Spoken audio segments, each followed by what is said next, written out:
Good morning everyone, and I welcome you to the second episode of Electrostatics. This is Prashant Kumar Lal. You can contact me on 94786-24982. You can mail me prashantlal1961@gmail.com. Visit us at the website www.advancededucation.in. Let's begin. Whatever we have learned by now, we shall recapitulate shortly because these terminologies, we are likely to use them now. There is a test charge. We are going to use a term called test charge.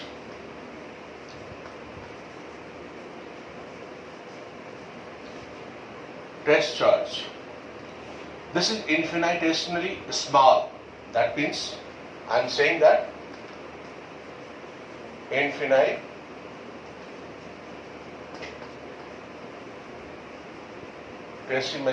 small.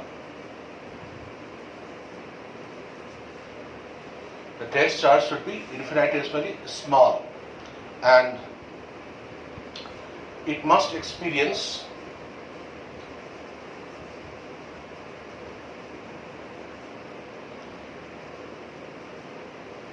electric force. I take back to the discussion that I told you that like charges repel and unlike charges attract. But the phenomenon of attraction and repulsions cannot take place unless there is an existence of force. The force has to be tested. Now a charge which tests the presence of this force is called test charge. Now, big charge, small charge, quantization of charge, which charge? Generally, test charge is denoted by Q naught. Q naught. And Q naught is introduced to a system as a test charge, which is infinitesimally small, and this is a charge which experiences the electrical force. Charges are of two natures. We have already discussed. There are positive or negative. In case of electrostatics, glass rod, fur, wool, dry hair, etc. are the examples of positively charged particles or positively charged.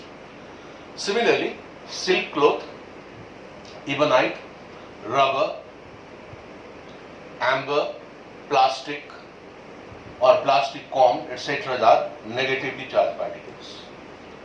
The induced charge is always opposite to the sign of inducing charge. I am using the term induced charge and inducing charge. Induced charge is one which is there, reference, and inducing charge is the charge which is coming to affect it, inducing charge. Now affective is attraction, therefore they must be opposite in nature. Now, when this induction takes place, then in magnetism, we must discuss the similar behavior in two things, that the charges have similar behavior than to the magnetic behavior.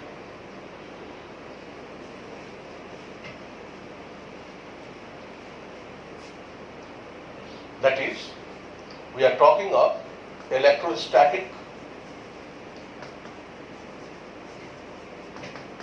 induction and magnetic induction.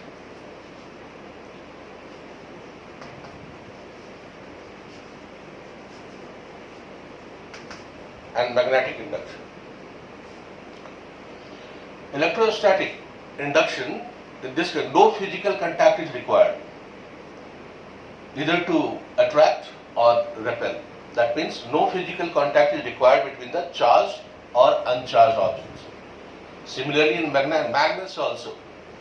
Magnets do have the similar property. Like poles repel and unlike poles attract. Now here, no physical contact is necessary between the magnets and the bodies to be magnetized.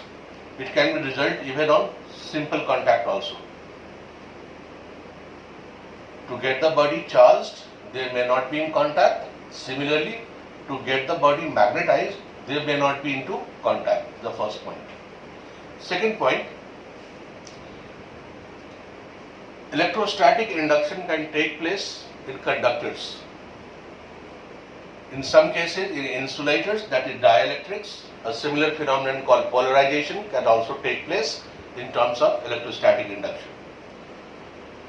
In magnetic substance, magnetic properties cannot be exhibited or cannot be verified in all the bodies. Only magnetic bodies will be required, or magnetic substance will be required to procure magnetic induction.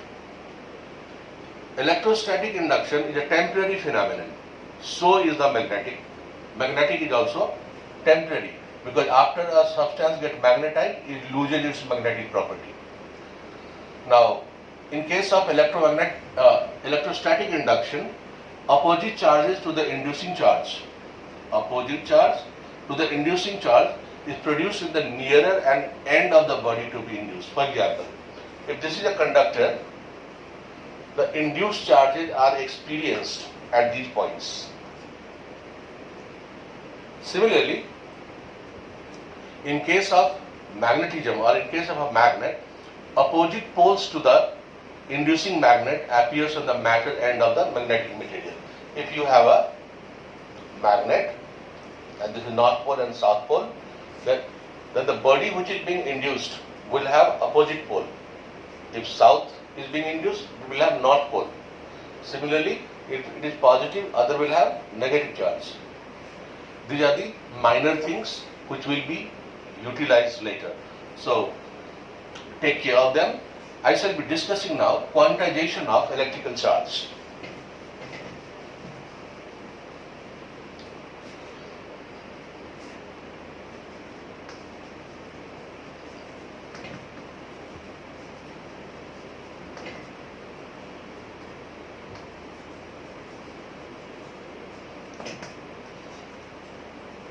Quantization of electrical charge. What is electrical charge? By now we are clear. They are positive and negative. Existence of charge is discrete.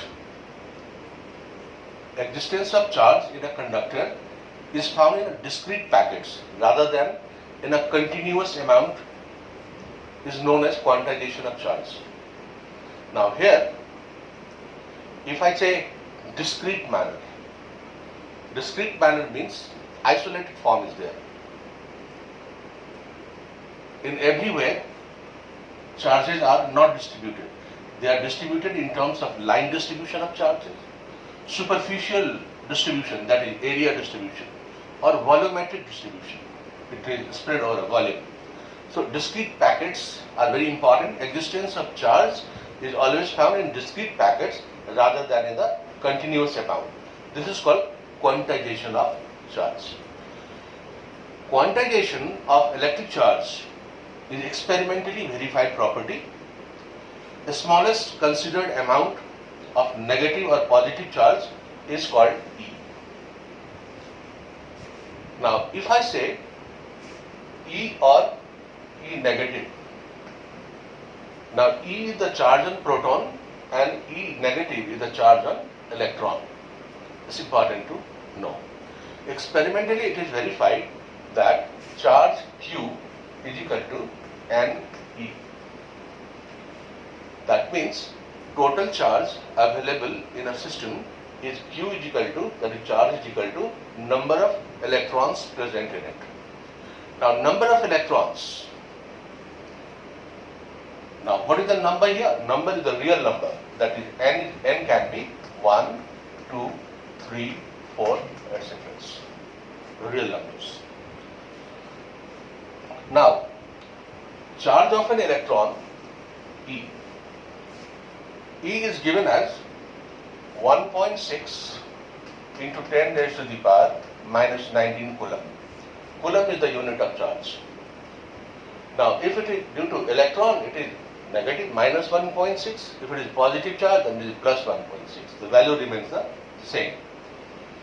Now, charges cannot exist in terms of charges cannot exist in terms of plus minus E by 2, plus minus 2E by 3, etc. Why? These charges are made up of quarks. These protons and electrons are made up of quarks. There are different number of quarks, that is down quark, up quark, bottom quark, charm quark, etc. Electric charges are additive by nature. Total charge on an extended body is algebraic sum of the total charge available on it. For example, if a body has Q1, Q2, Q3, Q4, Q5, then what is the total charge? A body has Q1, Q2, Q3, Q4, then what is the total charge till nth term, till Qn? Then total charge on the body will be Q1 plus Q2 plus Q3 plus Qn. The algebraic sum of the total charge. Positive and negative charges are added like real numbers. For example, the charges on a body must be taken of their sign carefully. If you have plus 3q, minus 2q and plus q. I said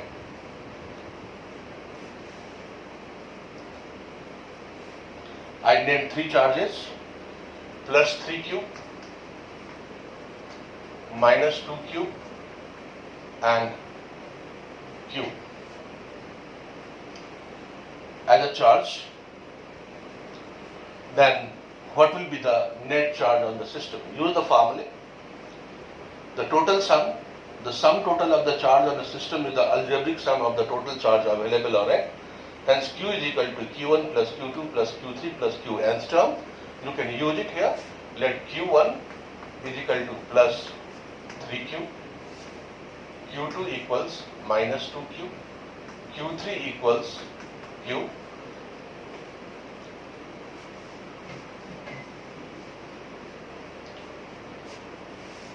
total charge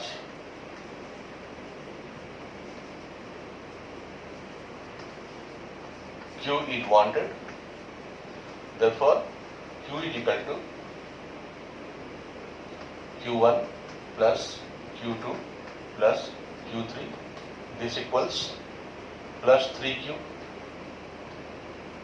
plus minus 2Q plus Q.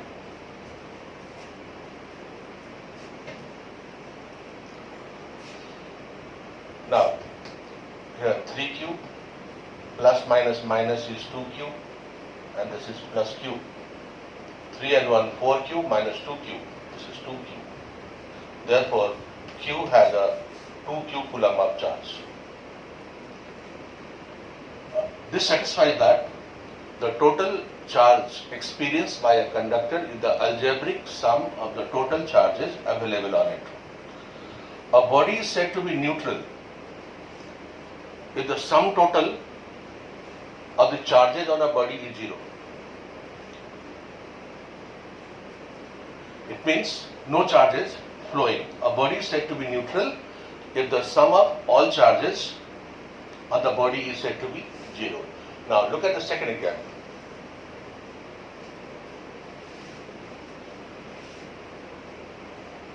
A body has 2 charges are there, that is QA and QB. The value for QA is given, that is 2.5 into 10 raised to the power minus 7. 2.5 into 10 raised to the power minus 7 coulomb.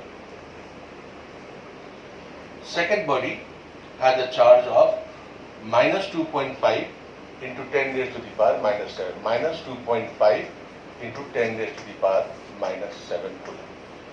They are saying that one is located at 0, 0 minus 15 centimeter. 0, 0 minus 15 centimeter. This is QA. And QB is located at 0, 0 plus 15 centimeter. 0, 0 plus 15 centimeter. This is QB. Now, how will you find, or how does it satisfy that the body is neutral? Now, let's draw a graph.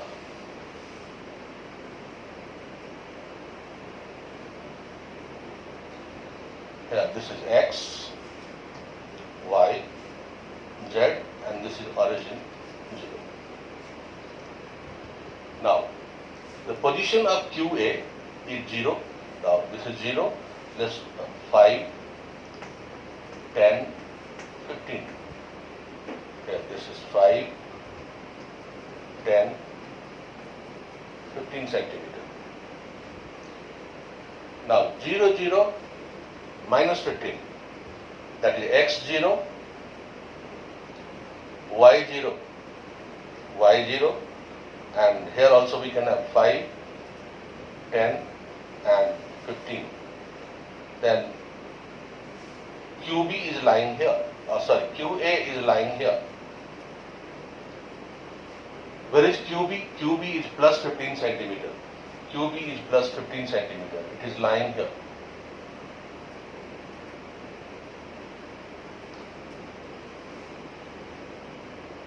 Now, if you want to solve it, what is the total charge of the system? Then Q is equal to QA plus QB. Here you get 2.5 into 10 raised to the power minus 7 minus 2.5 into 10 raised to the power minus 7, hence Q is equal to 0. This satisfies that there is no charge, hence Q is equal to 0. This satisfies that the body is neutral. Is it clear? Now, there is a system called invariance of electric charge.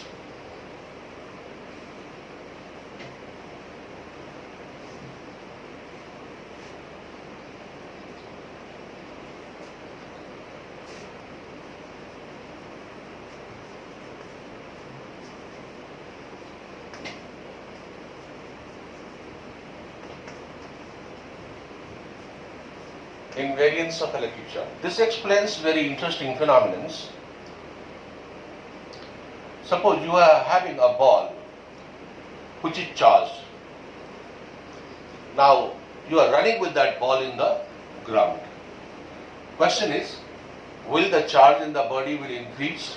Will the charge on the body will decrease? Will the charge remain same? Invariance of electric charge satisfies that charge at rest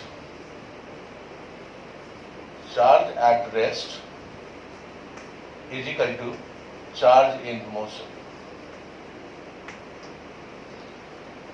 That means the velocity of the charged body makes no impact on the quantization of charge in the body. Or you can say that Q at rest is equal to Q in motion. Q at rest is equal to Q in motion. For example, helium atom as well as hydrogen molecule have 2 protons and 2 electrons. Helium and hydrogen. Motion of the proton is widely different, whereas motion of electron is the same, but both are neutral, which shows that charges are not affected by motion.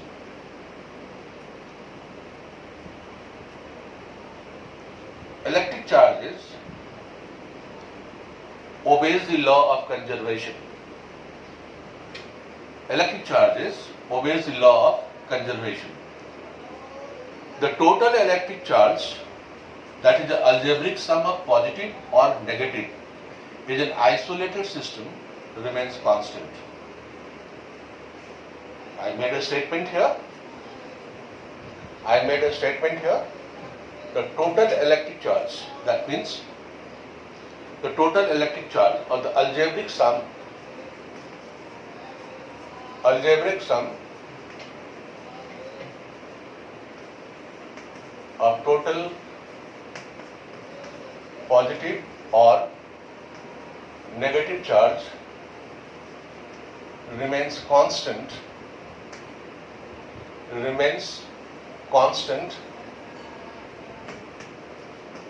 in an isolated system. This statement is used over and over again, and the term isolated system you will find everywhere throughout the electricity. Either you do electrostatics or you do current electricity. Isolated system is something very good. It is something like nobody is coming inside and nobody is coming out. Isolated system means that if some amount of charged matter is contained in a certain volume of space and no charged matter is either allowed to enter or leave this volume, then total charge within the volume will not change. That means if you have a system,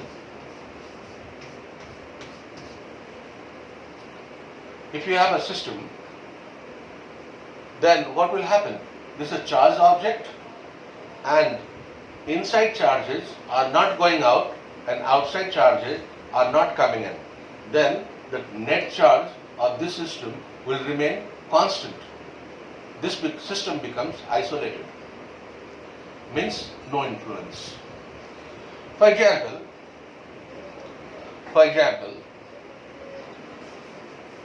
you can see a 92 uranium-235 decays.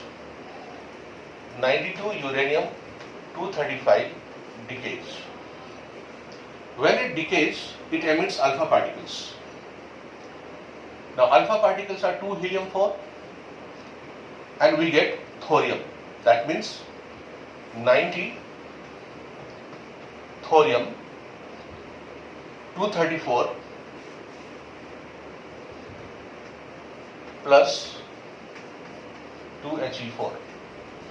The statement is when 92 uranium-235 undergoes decay, that means when it is fissioned, it reduces to thorium and alpha particles. Alpha particles are helium. So thorium is 90 thorium-234 and 2 helium-4. Now left hand side and right hand side. Number of elementary charges before decay is 92.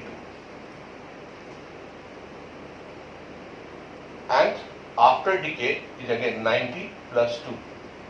Both sides atomic numbers or the number of electrons remain the same.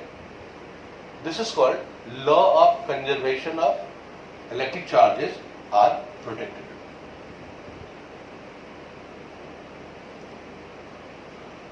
We can compare electric charge.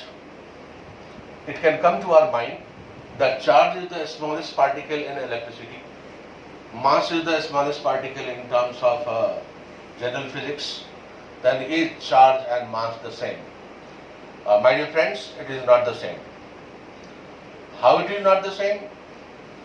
The electric charge can be positive or it can be negative. But if mass becomes negative, it will become zero and it is non-existent.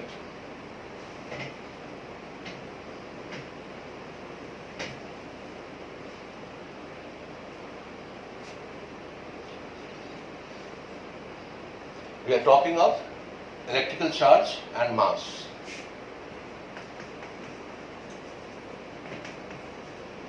Electrical charge and mass. I said to you, electric charge can be positive or it can be negative, but mass cannot be negative. Negative means it has to be below zero, which is not possible. Charges can be added as real numbers and can be treated as scalars. Masses can also be added as real numbers and can be their scalars. For example, this means that charges can be added as real numbers. That means Q is equal to Q1 plus Q2. plus dash dash dash Qn. Similarly, masses can be added. Mass is equal to m1 plus m2 plus mm. And stuff. It can be added as a real number. Charges are quantized, but mass of a body is not quantized. Like all charges will have equal value, minus 1.6 into 10 raised to the power minus 19 coulomb. But all masses do not have same value. Therefore, masses cannot be quantized. Charges are always conserved. Sorry. But mass is not conserved, as mass can be changed into energy and vice versa according to Einstein's theory, E is equal to mc square.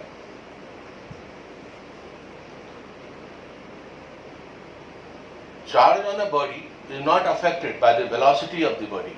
Right now we read invariance property of charges. But mass of a body changes when the velocity of the body changes. If you are running, your weight will be different, your mass will be different. And when you are static, standing at one position, your mass will be different. Force between charges may be attractive or repulsive, but the forces between mass or force between masses are always attractive. Charges, they play basic role, that is the important role in terms of electricity, but mass plays important role in terms of gravitation. In SI, charge is a derived unit, but mass is a fundamental unit. Charge may not exist without mass, but mass can exist without net charge. This was the comparison between mass and electrical charge. Now we shall discuss Coulomb's law of electrostatic force between 2-point electric charges. Coulomb was the person who discussed about the properties and the mathematical behavior between two charges. Let two charges Q1 and Q2 are separated with a distance r.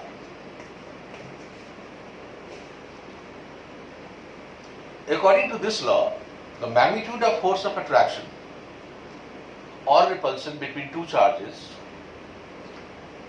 is directly proportional to the product of the charge and is inversely proportional to the square of distance between them. I repeat,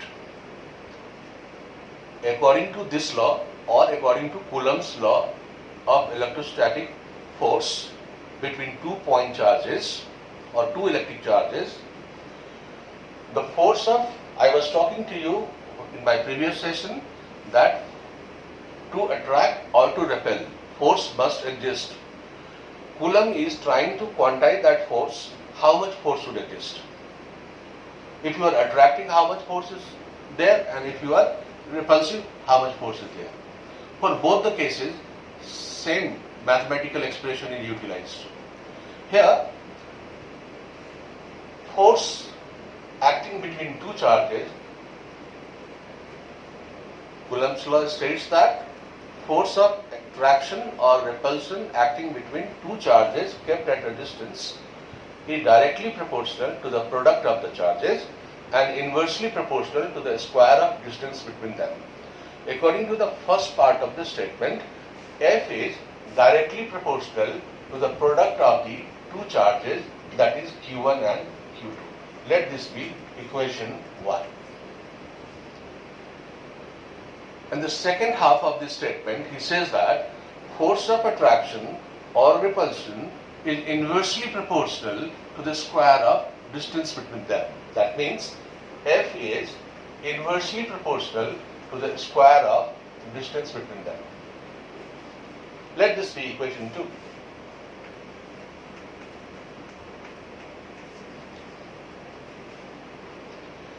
Furthermore, Coulomb says that F, this means F varies Q1, Q2 upon R square.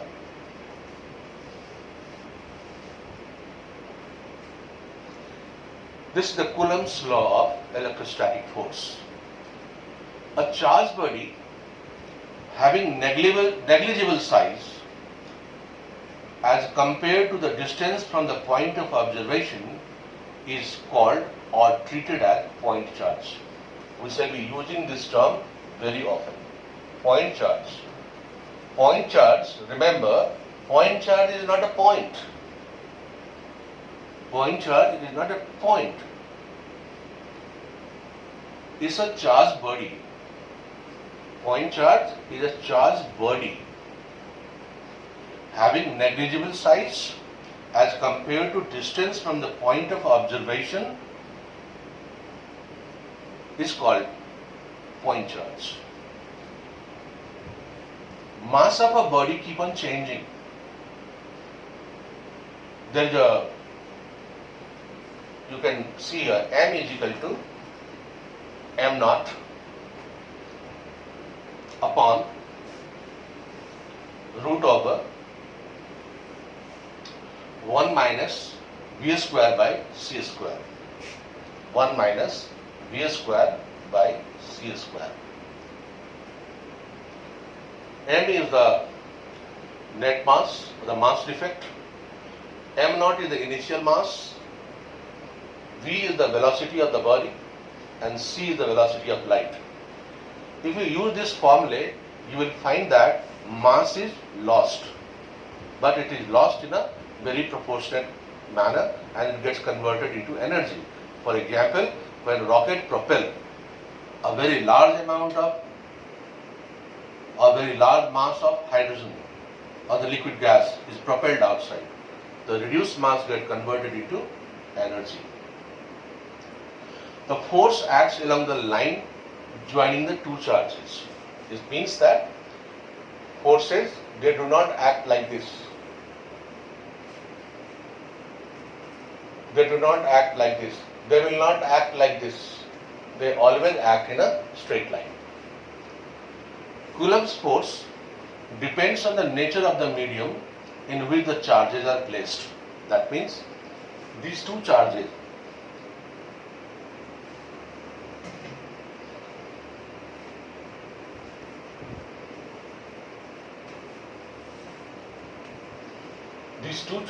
are in oil, they are in wax, they are in diesel, petrol, water, air, vacuum. It will decide how much is the force of attraction or repulsion. This medium is basically called dielectric. Whenever dielectric is used, it is put into certain medium other than air or vacuum, then the total force decreases in comparison to the force of attraction or repulsion in air or vacuum. Now we shall discuss the scalar form of Coulomb's law.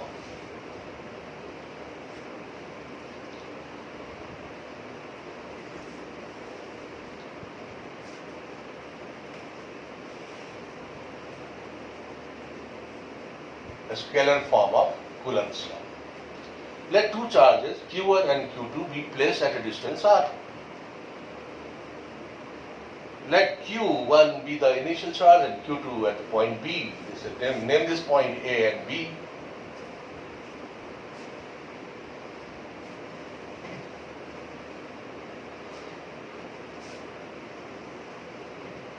This is A, B, charge is Q1 here, charge is Q2 here. They are separated by distance r. Then the first law of Coulomb again.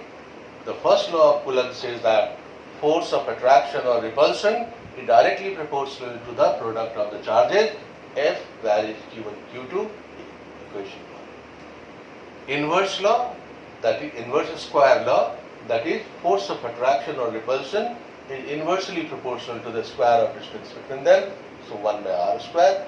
Combining them, you get F, where is Q1 by Q2, 1 r square. Now, to remove variation sign, it becomes F is equal to K Q1 Q2 upon r square, where K is a constant.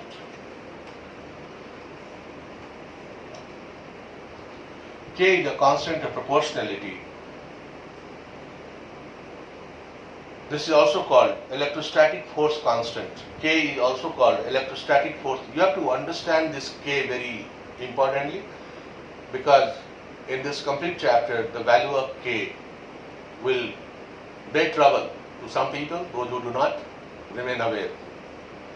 Here, K. K is a constant of proportionality known as electrostatic force constant or Coulomb's constant. It depends on the system of units used and also on the medium of existing between the two charges. There are some important points. Coulomb's law holds good for point charges at rest. If the charges are in motion, Coulomb's law will not apply here. Coulomb's law basically holds good for point charges at rest. It is basically experimental law. It is valid for very small as well as large distance, many kilometers. But for distances less than 10 raised to the power minus 15 meter, 10 raised to the power minus 15 meter, less than 10 raised to the power minus 15 meter, it will not hold good, because after this distance nuclear force begins. Nucleus starts exerting force. Coulomb's force between two charges is not affected by the presence of other charges, because it is a two-body charge system. It's about the interaction between the two charges. The electrostatic force between two protons or two electrons remain the same.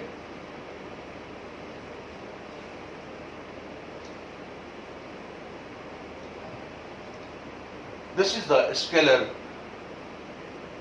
treatment of Coulomb's law. Hope you have understood. Now we shall go to vector form of electrostatic force.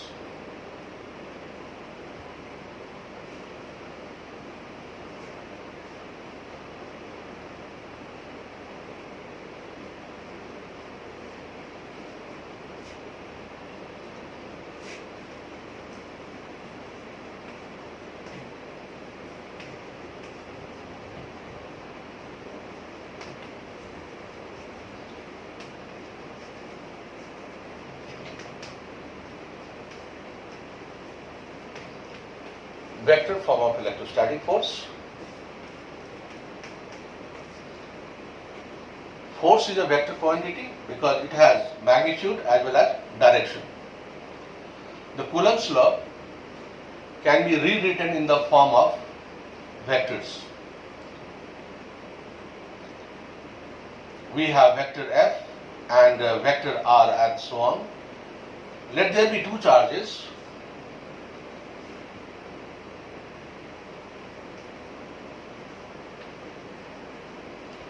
Q1 and Q2 with position vectors R1 and R2 respectively. We can draw it like this.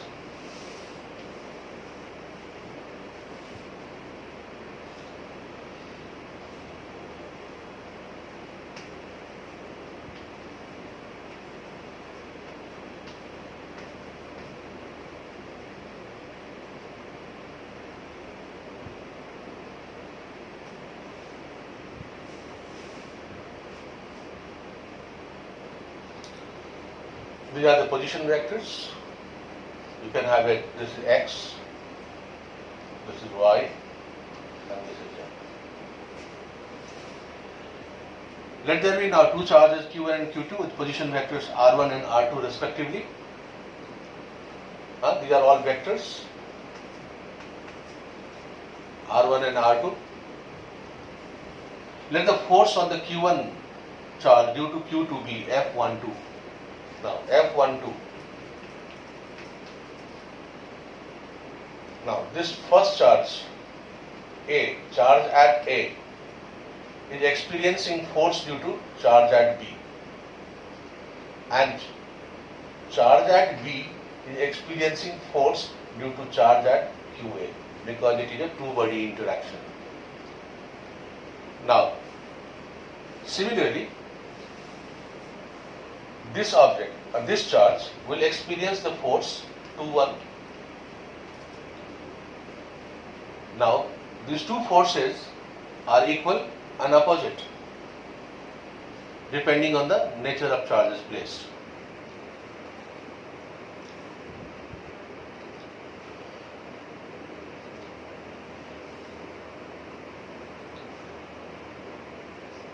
Now, what will be the force 2-1? That is force 2-1. How much charge at the point 2 is experienced due to 1? You have a formula K Q1 Q2 by R square, earlier formula. Now the same formula will change into a vector form. This is 2-1, vector is 2-1, and therefore R cap will come into being, it is R21.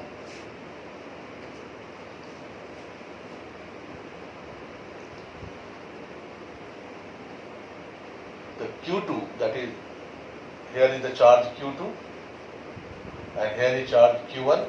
Q2 is experiencing force due to Q1. How much force? General formula is F is equal to K Q1 Q2 by R square. Substitute the formula Q1 Q2 R square is R21, and then it's a vector, so unit vector comes R21. Now there is a K here. What is the value of K? K value is generally given as 1 by 4 pi epsilon naught, that is F 21 equals 1 by 4 pi epsilon naught Q1 Q2 upon 21 into R cap.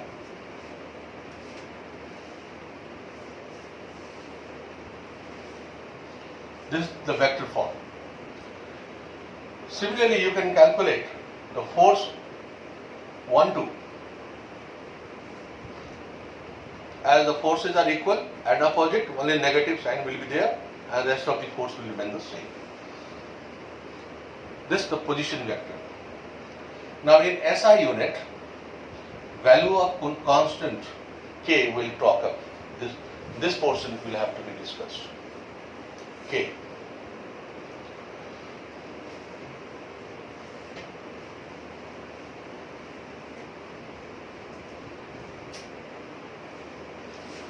In SI system, K, that the constant of Coulomb's proportionality, is given as 1 by 4 pi epsilon. Now, 1 by 4 pi epsilon. Now, epsilon is equal to epsilon naught epsilon r. What is epsilon? Epsilon is the permittivity of the medium. All mediums will not allow charges to flow freely. Therefore, capacity to allow the charges to flow is permittivity, that is epsilon. Now epsilon is epsilon naught into epsilon r. What does epsilon naught means? Epsilon naught is the permittivity of charge in air or vacuum, and epsilon r is a real medium. Real medium means permittivity of electrical charge into a real medium. Hence, this is to be remembered that epsilon naught is epsilon upon epsilon r.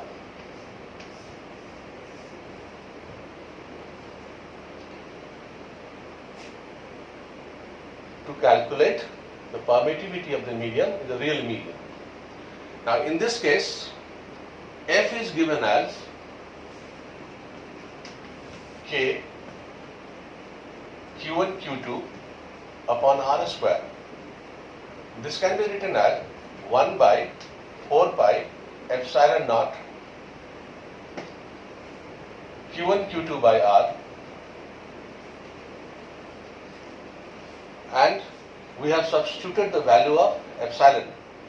So epsilon is equal to epsilon naught epsilon r.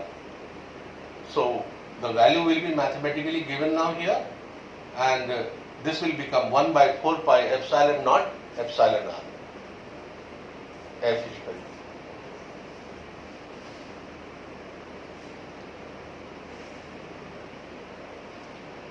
Epsilon is permittivity. Epsilon naught is absolute permittivity of the free space. Epsilon naught value is experimentally fixed, that is epsilon naught is always 8.854 into 10 raised to the power minus 12 Coulomb square Newton square or per Newton per meter square. Per Newton per meter square. The value of epsilon naught is generally given, and it's a constant. The value will be given, but if you, while doing the problems, automatically you will happen to remember this. The absolute value of absolute permittivity, epsilon naught is given as 8.854 into 10 raised to the power minus 12 Coulomb square per Newton per meter square. Relative permittivity or the dielectric constant of the medium, that is ER, the epsilon R. Epsilon R is the relative permittivity of dielectric constant. Now, if K is equal to 1 by 4 pi epsilon naught epsilon R, K is equal to 1 by 4 pi epsilon naught epsilon r, substitute the value. K is equal to 1 upon 4 into 3.14 into 8.854 into 10 raised to the power minus 12 epsilon r.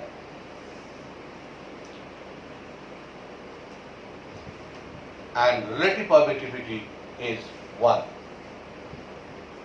Relative permittivity is taken as 1. Then the value of K you will get is 9 into 10 raised to the power 9 Newton meter square per Coulomb square.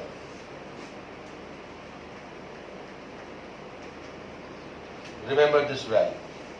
I shall explain it again. We discussed in Coulomb's law that the K is the constant of proportionality, K. We said that K is equal to 4 pi epsilon, where epsilon is the permittivity of the medium. Permittivity of the medium is the product of permittivity in free space and into permittivity in the real medium. Therefore, epsilon naught is equal to epsilon upon epsilon r. Substitute it into the formula, Coulomb's law. F is equal to K Q1 Q2 by R square. F is equal to, value of K will become now 4 pi epsilon naught epsilon r. Epsilon is epsilon naught epsilon r. Epsilon naught epsilon r Q1 Q2 by R. The value of epsilon naught, that is permittivity in free space, is fixed. That is 8.854 into 10 raised to the power minus 12 Coulomb square per Newton per meter square. Substitute all these values. Permittivity of the real medium is 1. If you solve it, you will get K is equal to 9 into 10 raised to the power 9 Newton meter square per Coulomb square. In CTS system, this was in SI system. Now we shall discuss in CGS system.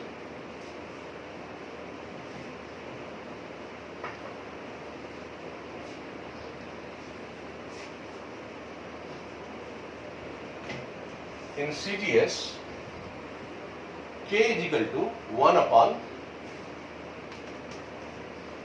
epsilon r, where epsilon r is the relative permittivity of the medium. This is called relative permittivity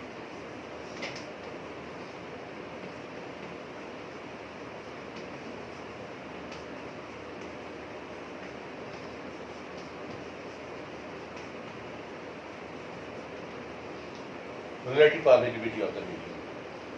Now, value of epsilon r you have, then you can calculate K. Now, K is equal to 1 by 4 pi epsilon naught epsilon r.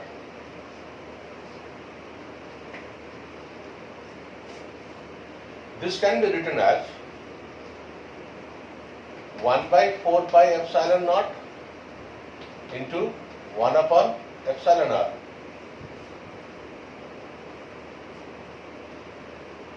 Epsilon r, the value is given, and epsilon naught value we can substitute.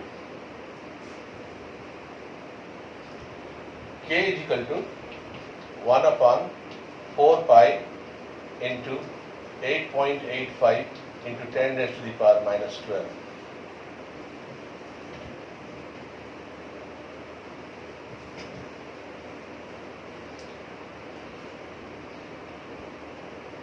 I repeat, in CGS system, constant of proportionality in Coulomb's law is 1 upon epsilon r, where epsilon r is the relative permittivity of the medium. Now, K equals 1 by 4 pi epsilon naught epsilon r. Now, 1 by 4 pi epsilon naught into 1 by epsilon r, 1 by epsilon r. Now, substitute is 1. So, substitute the value. So, K becomes again 9 into 10 raised to the power 9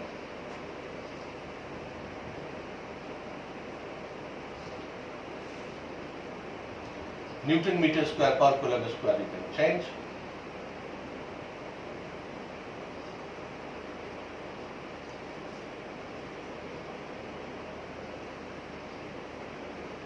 Or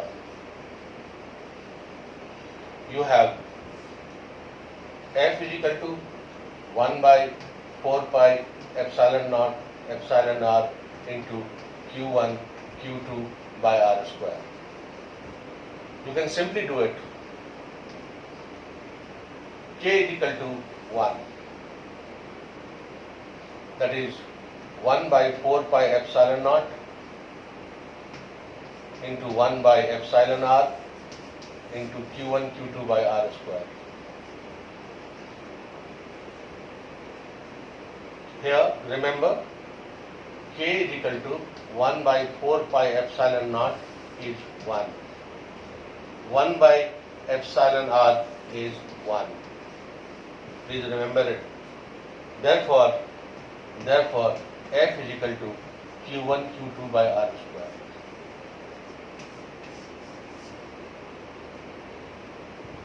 This is in CGS system. I repeat it. In CGS system, you have a formula K is equal to 1 by epsilon r. Epsilon r is the relative permittivity of the medium. K is equal to 1 by 4 pi epsilon naught epsilon r. You can break it 1 by 4 pi epsilon naught into 1 by epsilon r. 1 by 4 pi epsilon naught here, that is 1 by 4 pi epsilon naught. K is equal to 1 by 4 pi epsilon naught and 1 by epsilon r is 1. Substitute the value, you will get F is equal to Q1 Q2 by r square. This is a CGS system. Relative permittivity and dielectric constant.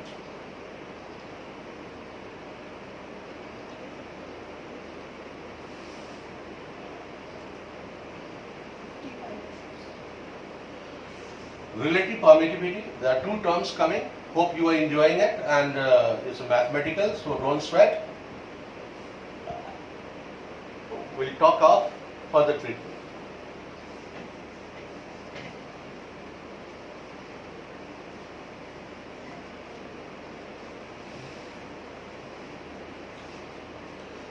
The relative permittivity, that is epsilon r, and dielectric constant is K. That is, I am talking of relative permittivity.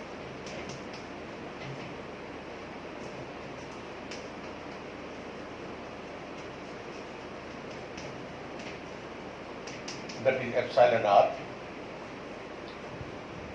and dielectric constant is K.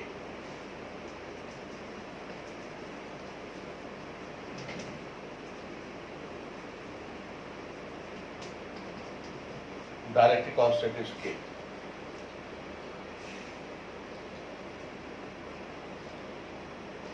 Relative permittivity epsilon r of a medium is defined as ratio of Coulomb force to the force in the medium. That is, epsilon r is F upon Fm. It's very important, you must remember it. Relative permittivity epsilon r of a medium is also defined as the ratio of Coulomb force F between 2 point charges placed in air or vacuum to the Coulomb's force Fm. Fm is the Coulomb force. Fm is Coulomb force.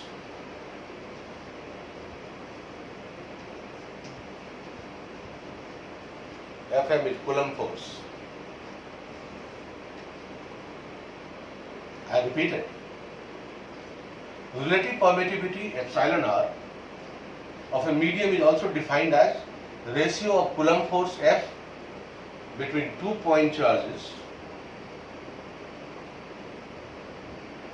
Coulomb force F, this F is Coulomb force, and Fm is the force in the medium.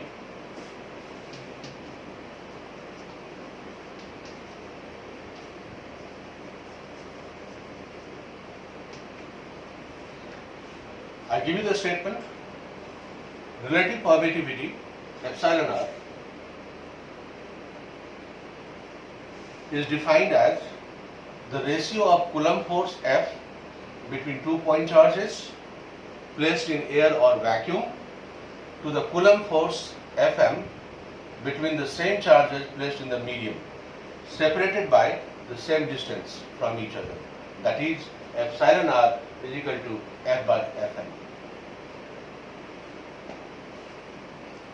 Similarly, let's talk of dielectric constant.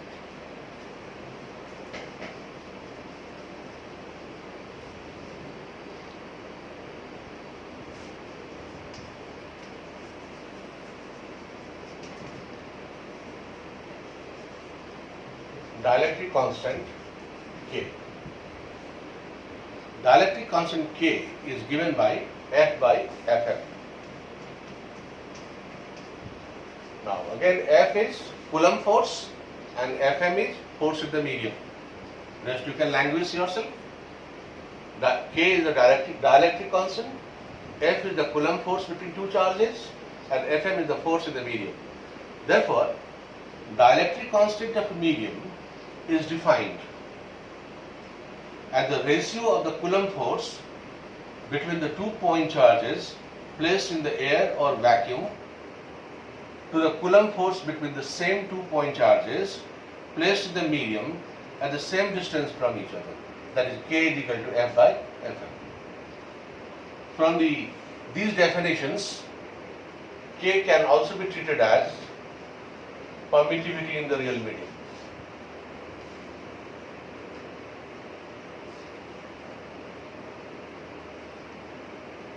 K depends on the nature of the medium.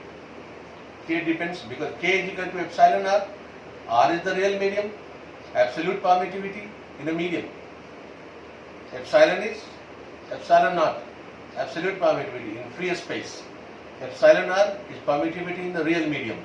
The real medium can be wax, water, oil, etc. Now K is epsilon r. Therefore, value of K keeps on depending. For vacuum,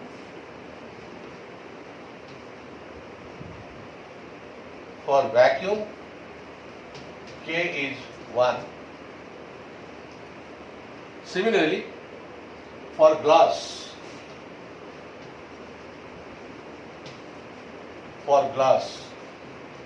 the value of K is 3. For mica, K is 39.1. For water,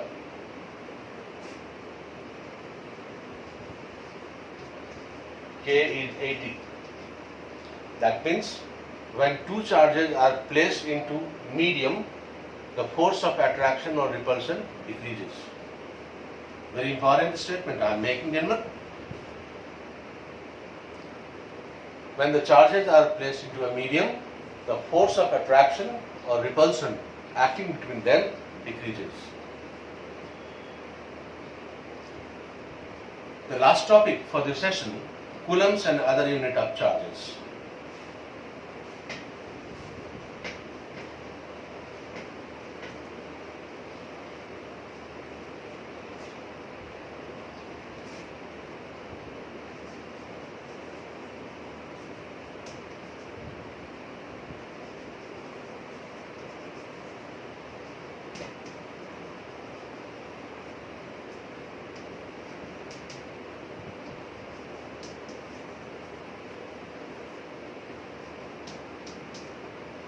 Coulombs and other unit of charges. By now we know that force is equal to 9 into 10 raised to the power 9 Q1 Q2 upon R square. Suppose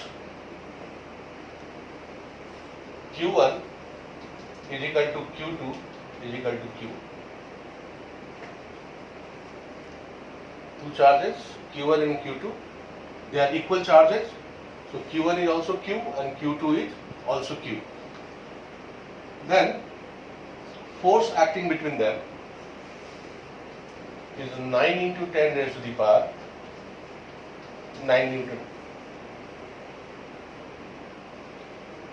And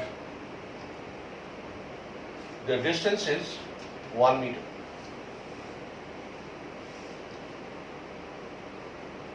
That means Q square, therefore,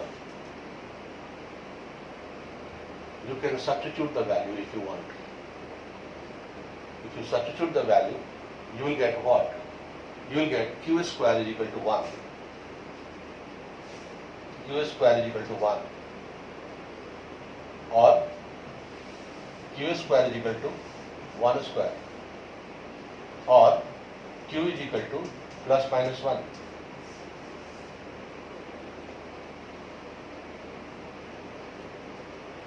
If you get Q is equal to plus minus 1, that is what? Coulomb. Plus minus 1.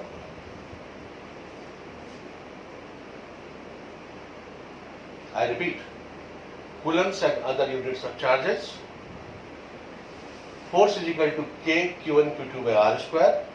Value of K is known to us, 9 into 10 raised to the power 9. Charges are equal, hence Q1 is equal to Q2 is equal to Q. Hence force will become, and the distance is 1 meter. This is 1, this is 1, this is 1. So force will be this much. So force is equal to 9 into 10 raised to the power 9 Newton. Q square, if it is Q1 Q2, then Q square is equal to 1. So Q is equal to plus minus 1 coulomb. SI unit of electric charge is coulomb. Thus 1 coulomb of charge. Generally you find a question, define 1 coulomb of charge. It carries 1 mark.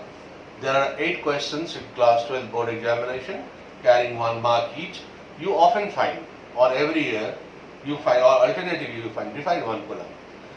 1 coulomb of charge is that charge which repels equal and similar charge placed at a distance of 1 meter from it in vacuum or air with a force of 9 into 10 raised to the power 9 Newton. I repeat, SI unit of electric charge is coulomb. 1 coulomb of charge is that charge which repels equal and similar charge placed at a distance of 1 meter from it in vacuum or air with a force of 9 into 10 raised to the power 9 Newton. Coulomb is a very large force. Therefore, smaller units are utilized, like microcoulomb. We do not use coulomb because it's a very large force. So other units are like microcoulomb. So 1 microcoulomb.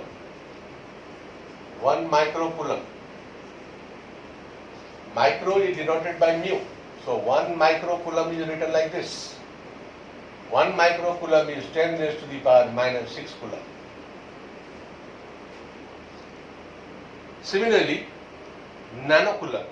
we write 1 nanocoulomb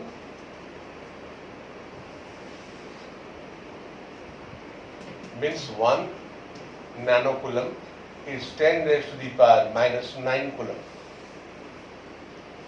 We use 1 picocoulomb. 1 picocoulomb is equal to pico means micro. Pico means micro. Therefore, 1 micro coulomb.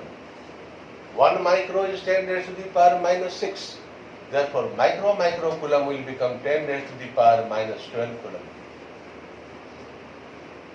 That means 1 microcoulomb is 10 raised to the power minus 6 times smaller than a coulomb.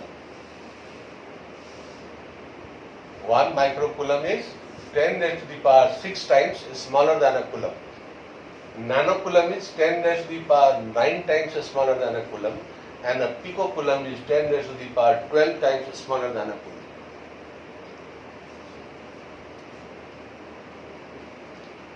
This is an SI unit. We use this, but in CGS system we do not use these units. We use ESU, that is electrostatic unit.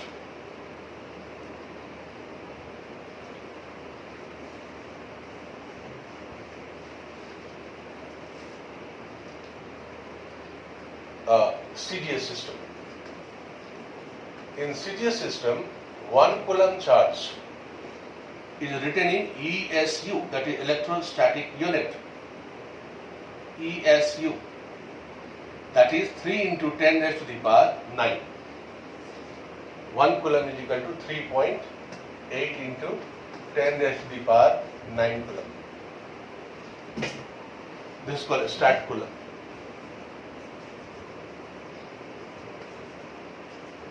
Stat coulomb. Stat coulomb. This is also called ESU. ESU. ESU means electrostatic unit.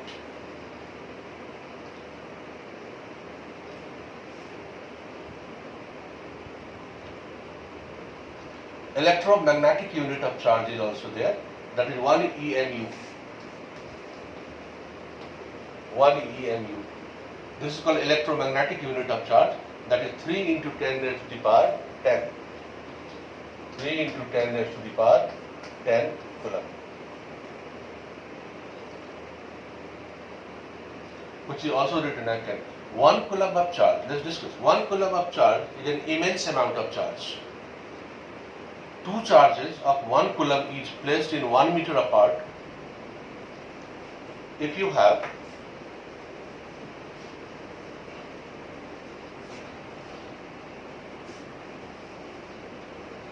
charge is 1 coulomb here and 1 coulomb here, and they are separated by a distance of 1 meter,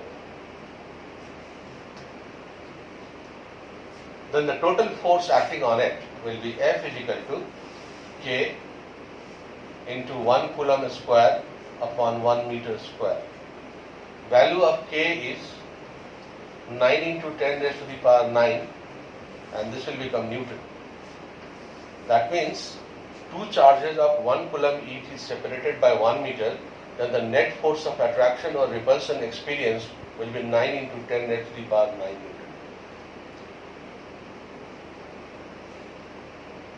That means this force is equivalent to 10 raised to the power 9 kg. 10 raised to the power 9 kg, probably 130 lakh people on earth. 130 lakh people on earth. It's a very large force. Therefore, we generally do not we use different smaller quantity for charges. Thank you very much for this session. In my next session, I shall be discussing about the Coulomb's force between charges in terms of their position vectors And furthermore, for any difficulty and doubt, contact me, Prashant Kumar Lal, 9478624982. WhatsApp me, mail me at prashantlal1961@gmail.com, or visit us on our website www.advancededucation.in. Thank you very much.